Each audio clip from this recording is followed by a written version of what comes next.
We got jumping out Bhutan. Don't really know too much about Bhutan other than it's in Asia. So yeah, let's jump straight into this video. So one thing you might not know is that Bhutan is a country. Okay. Okay. Why do most people think it's like a city or something? Barbie. And today we head out to the Himalayas. So make sure you strap your boots on because we're going to Bhutan. No, but seriously, here, let's dissect the flag. Amazing, man. Amazing. The flag is divided diagonally into two separate parts, the yellow and the orange. You know what? I've never seen the flag of Bhutan before, right? And that's actually a dope-ass flag, I can't lie. In the middle is a large black and white dragon. The yellow represents the civil tradition and temporal authority of the king. Typically, kings will wear yellow scarves on their garbs, and the orange represents Buddhism. The dragon is Druk, the thunder dragon from Bhutanese mythology, straddled between the two colors to signify the equal importance of both civic and monastic traditions of the country. Druk the dragon is white to signify the purity of inner thoughts and deeds, and is carrying 4 jewels in each claw to signify the wealth and security of the country. Dude, this flag has a dragon on it. That's a win in my book. Yeah, hell yeah. Yeah, I can't lie, Bhutan, your flag is so cool. Bhutan actually calls itself Druk Tseden, which means the land of the thunder dragon. Alright, so now let's talk about where it's located. First of all, Bhutan is landlocked in Asia, right above India, below China's Tibetan Plateau, and close to Nepal in the west, but separated by India's Sikkim district. The capital is Thimpu, located in the northwest part of the country, and is wow, imagine being all about dragons. Your capital's not called Dragon. Divided into 20 districts, or zongas, which technically translates to fortress areas. Now, Wait. Let me move my camera down here. Jumping now. Beautiful. When you look at the map, Bhutan actually has 3 disputed areas with China in the west and in the north parts of the country. In the west, you have the Doklam Plateau, and in the north, you have the Jakarlung and Pasamnung valleys. Now, here's the thing. Bhutan is actually incredibly isolated from the rest of the world. In fact, they only have 1 international airport. Oh, wow. Paro Airport in the town of Paro, known for its world-famous Tiger's Nest Monastery, built on a 900-meter drop, located about 22 miles from the world-famous Tiger's Nest. Wait. Does someone live here? Yo, you got 900 meters. Oh, hell no. Hell, it looks sick, but... With a 900-meter drop, located about 22 miles away from Thimpu, the airport only has 1 runway, but a beautiful terminal built in the style of traditional Bhutanese Dzong architecture. Now, wow. Getting into Bhutan is a little difficult because foreigners are allowed to go in, but they have to pay a $250 daily tariff. That's right, every day you spend in Bhutan will cost you a minimum of $250. Of course, this cost covers a state-provided hotel and a tour guide that will take you around. However, the cool thing is a portion of the... Oh, that's not that bad then. That's not that bad. But yeah, that's not bad. Money goes towards funding educational facilities in Bhutan. Oh, sick. So when you go there and pay the tariff, you're actually kind of inadvertently helping the country as well. The only that's cool. That are exempt from this tariff are Indians, Bengalis, and Maldivians. All they have to do is just show their IDs. They don't even need a passport, and they don't have to pay for the tariff. Francais? Pay up. Svensk? Pay up. Canadian? Oh, you better pay up. Oh, sure enough, sugar. Come over here. Let's have some sweet tea and crawfish. I don't know why I made Bhutan a Cajun black guy, but just go with it. Now, although there are many dirt paths that technically cross the border of Bhutan from India. Yo, the thing is, right, they kind of fucked up with the India situation because India's really close to Bhutan, right? So they probably get a lot of like tourism from India. Right, and India's population is so high, they would make a lot of money. There are only 3 main highways and roads that people typically use. The Daranga Road, the 152 Bhutan Road, and the most common one, the Point Sholing Thimpu Highway, located on the border towns of Point Sholing, Bhutan, and Jalgaon, India. Most people use this road to get in. The cities and towns are almost like stepping into a time warp. Many of the buildings and towns are well preserved and over hundreds of years old, including many of the dzongs or fortresses. In fact, the language of Bhutan is called Dzongkha, or the language of the fortress. This means that Bhutan has kind of maintained the ambiance of a strange balance between ancient and slow, deliberate modernization, and you can see that in pretty much every town you go. Right. Fortunately, getting around in Bhutan can be quite tedious because every single road and highway has to traverse steep Himalayan mountains, and these mountains are actually really important to the people, and we'll discuss those mountains in... Wow, the Bhutan is actually like a really interesting place. Like, really interesting. When it comes to landscape, I like Bhutan it. takes things very, very seriously. In fact, it's disputably the most greenest, eco-friendly country in the world. And it's actually quite Bhutan-iful. No? Okay. First off, the country is located almost entirely in the southern slopes of the Himalayan mountain range, and the country is I can't lie, that looks like a piece of lettuce.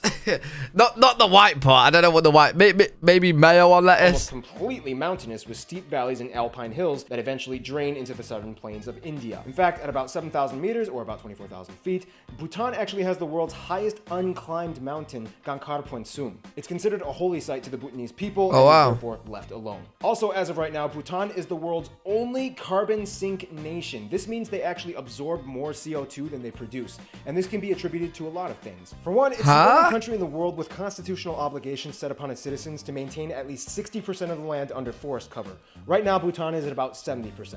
If people cut down trees to aid the construction of their homes, they're typically required to plant new trees to replace the ones that they chop down. Most of the country is powered by hydroelectric power that they receive from turbines from hydroelectric plants. In fact, hydroelectricity makes up about 40% of Bhutan's export sector, mostly as they sell it to India, which also makes Bhutan the only country in the world where renewable energy is their largest export. In recent years, Bhutan's mission was to provide every single citizen with electricity. If rural households didn't have electricity, the government would issue free solar panels, even though sunlight is kind of limited in the Himalayas. Bhutan is also the only country in the world that completely banned plastic bags, as they are seen as a major source of pollution, and they also completely banned tobacco and cigarettes. Another thing Bhutan takes very seriously. You know what? Tobacco, cigarettes, finally, a country that has banned that junk, man.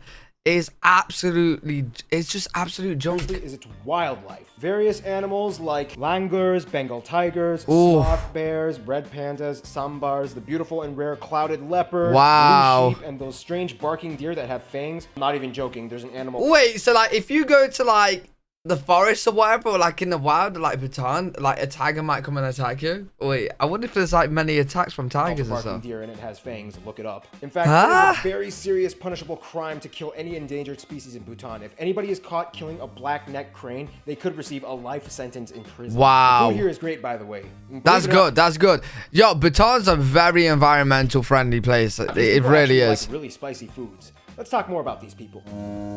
Well, I love a little bit of spice, not too much spice though. Due to the a little bit of spice. And mandated culture rules, the people of Bhutan are, without a doubt, some of the most notably distinct and intriguing inhabitants of Earth. First of all, although the numbers are debatable, modern estimates put the country at a population of somewhere around 800,000 people. About half of them identify as Ngolop and 22% as a similar Sharchop, or the Eastern people. This can also include the indigenous tribes found within Bhutan. And 28% identify as Lhotshampa, or the Southern people, mostly in Nepalese origin. Most of the people in Bhutan, about 70%, identify with either the Kagyu or the Nyingma branches of Buddhism, and the remaining, about 28%, identify with Hinduism, mostly the Lhotshampas in the south. The official language is Dzonga, however there are about 53 other Tibetan-based languages and dialects spoken throughout the country. Bhutanese people are very intent on maintaining their nationalism and identity, so much to the point where the king issued a culture law that decreed all citizens to adhere to certain standards of life to maintain the Bhutanese identity amongst the citizens. Oh wow. Things like mandatory clothing laws, rituals, holidays, and so on. To this day, when entering government buildings and offices and culture centers, men are required to wear a go and women are required to wear a kira.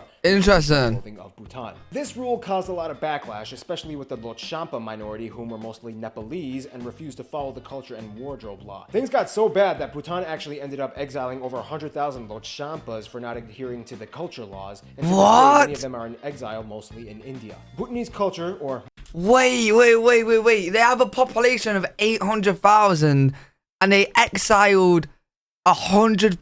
What? Specifically, the Ngolop and Sharchop groups are heavily influenced by Tibetan culture. To put it in the simplest way I can, Bhutan is kind of like an extension of the Tibetan Empire that kind of went a little rogue and did its own little thing. The official language, Dzonga, is actually very similar to the Tibetan language, and they even use the same alphabet. The only difference is some of the letters make different sounds, but overall, generally, people who speak Dzonga can understand what Tibetan people are saying more often than not, and vice versa. The Sikkimese people of northern India also have a similar language structure to Dzonga, but it's a little bit more unintelligible and they write a different way too. To make things even crazier, due to a former ban from the former king, Bhutan didn't even have any TVs until 1999 and internet until the early 2000s. And to this day, Bhutan is the only country in the world that deliberately chooses to not have any traffic lights and instead opts for traffic guards. Even North Korea has traffic lights, although most of them don't work.